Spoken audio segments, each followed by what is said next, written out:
सलाम नमस्ते सत श्री अकाल। मैं हूं रज़ा और आप देख रहे हैं दोस्तों रज़ाग्राफी। बहुत शॉर्ट में बड़ी खबर आपको बताने वाला हूं।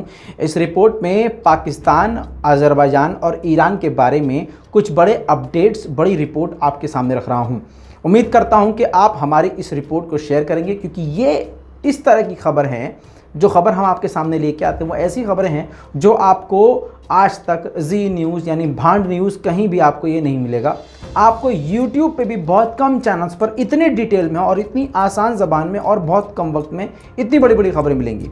बहरहाल दोस्तों, आपसे हाथ जोड़कर गुजारिश है कि हमारे चैनल को सब्सक्राइब करें ताकि हमारी आवाज़ और दूर तक जाए।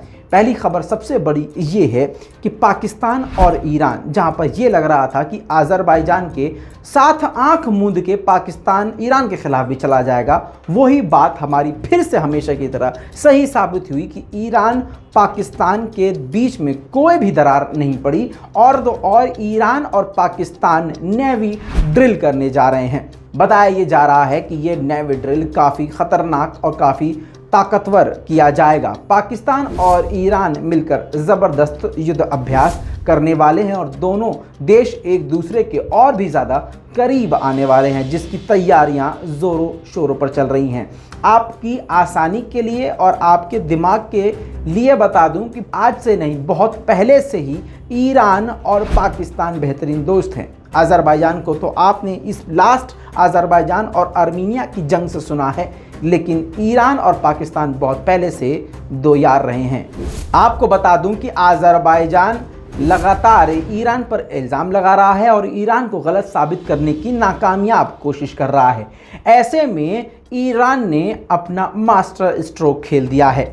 ईरान ने अपने ही मुल्क ईरान के अंदर से 12 अज़रबैजान के एक्टिविस्ट को अरेस्ट कर लिया है। जी हाँ, जो कि छुपकर जासूसी कर रहे थे और ईरान के खिलाफ कामों में घुसे हुए थे।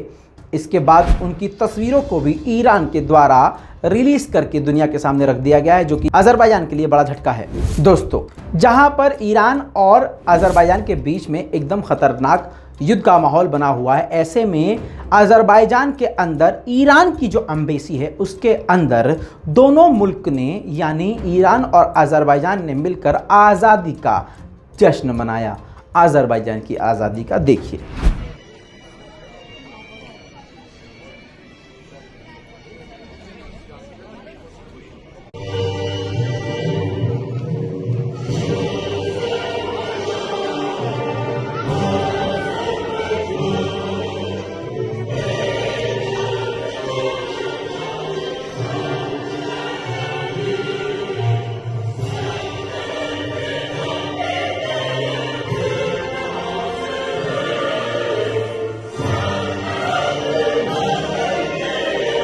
दोस्तों, ईरान के चीफ ऑफ स्टाफ मोहम्मद बाकरी रशिया पहुंचे हैं। तस्वीरों में आप देख लीजिए, रशिया पहुंचे हैं और इसमें बहुत सारी बातें अब निकलकर सामने आ रही हैं। किसी कमांडर का, किसी देश के कमांडर का दूसरे देश पहुंचना एक बड़ी बात होती है। ईरान और रूस बेहतरीन दोस्त हैं और ईरान की हर बात रूस मानता है। ऐसे में कमांडर का रशिया पहुंचना, ईरान के कमांडर का, ये एक बड़ी बात है। देखना यह है कि क्या क्या बातें अब सामने निकल के आएंगी।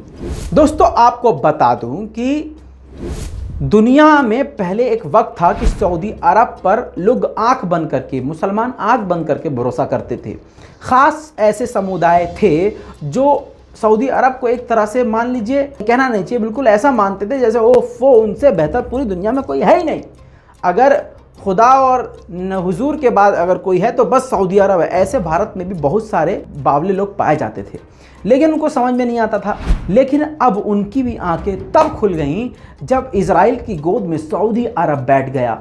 अब इन बावले लोगों के हाथ में दो चीज़ है, या तो तुम कुरान की बात मान लो कि यहूद और नसारा तुम्हारे दोस्त नहीं हो सकते, जो भी उनके साथ हुआ तो उनको भी उन्हीं का माना जाएगा, मुसलमान नहीं। समझ रहे हैं? मैंने आपको बता दिया, मैं कोई मौलवी आलिम नहीं हूं, लेकिन इतना तो जानता हूं क्योंकि मैं मुसलमान हूं।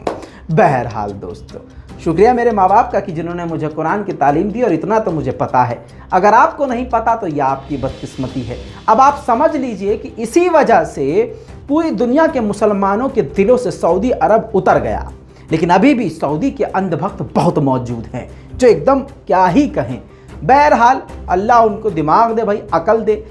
आपको बता दूं कि वो सऊदी अरब हमेशा से इजराइल के साथ खड़ा रहा है और एक बार फिर से जहां पर इजराइल अजरबैजान को बेवकूफ़ बनाने में लगा पड़ा है और उसका हर एजेंडा, हर कदम मुसलमान के खिलाफ होता है, ऐसे में सऊदी अरब के फॉरेन मिनिस्टर ने सीधा सीधा कह दिया है कि क्षेत्र में जो भी कदम इजराइल उठा रहा है वो क्षेत्र में शांति के लिए उठा रहा है। कमाल है, देख रहे हैं। इसीलिए पूरी दुनिया के मुसलमानों में अब तुर्की यानी रजब तैयब एर्दोगान राज कर रहे हैं। अगली वीडियो फुटेज बहुत ही इंटरेस्टिंग है, ध्यान से देखिए। अजरबैजान के हेलीकॉप्टर को ईरानियन ड्रोन ने, सुसाइड ड्रोन ने अटैक किया। जी हाँ, ड्रोन के अंदर की फुटेज है। ये ड्रोन आप देख सकते हैं धीरे धीरे गया और हेलीकॉप्टर से टकरा गया। बहरहाल अब अजरबैजान और ईरान के बीच कहानी कहाँ तक आगे बढ़ेगी वो तो अब चंद दिनों बाद ही सामने आएगा। दोस्तों, इल्हाम अलीयव ने न जाने किसके कहने पर बड़ा इल्ज़ाम ईरान पर मढ़ दिया है। उन्होंने सीधा सीधा कह दिया और कई बार कहा कि पिछले 30 सालों से आर्मीनिया और ईरान मिलके ड्रग्स की तस्करी कर रहे थे, बिजनेस कर रहे थे यूरोप में, जिसके बाद बवाल मच गया। पहले वो वीडियो। После того, как Азербайджан восстановил контроль над 130-километровым участке государственной границы с Ираном, бывшим под контролем Армении на протяжении около 30 лет, и тем самым поставил заслон маршруту наркотрафика из Ирана через Джабраильский район Азербайджана в Армению и далее в Европу. देख लिया आपने वीडियो, अब सुनिए। इसके बाद ईरान की तरफ से बार बार इसको झुटलाया गया और कहा गया कि ये सरासर गलत है। ईरान के फॉरेन मिनिस्टर ने इतना ही नहीं कहा, आगे उन्होंने ये भी कहा कि इल्हाम अलीयव ने जो इल्ज़ाम लगाए हैं उससे ईरान और अजरबैजान के रिश्ते ख़राब होंगे और ये सीधा सीधा जाल है इजराइल का। इसी के साथ ये भी कहा गया है किससे, ईरान के द्वारा अजरबैजान के प्रेसिडेंट इल्हाम अलीयव से, कि किसी भी तरह से इजराइल के जाल से वो बचे।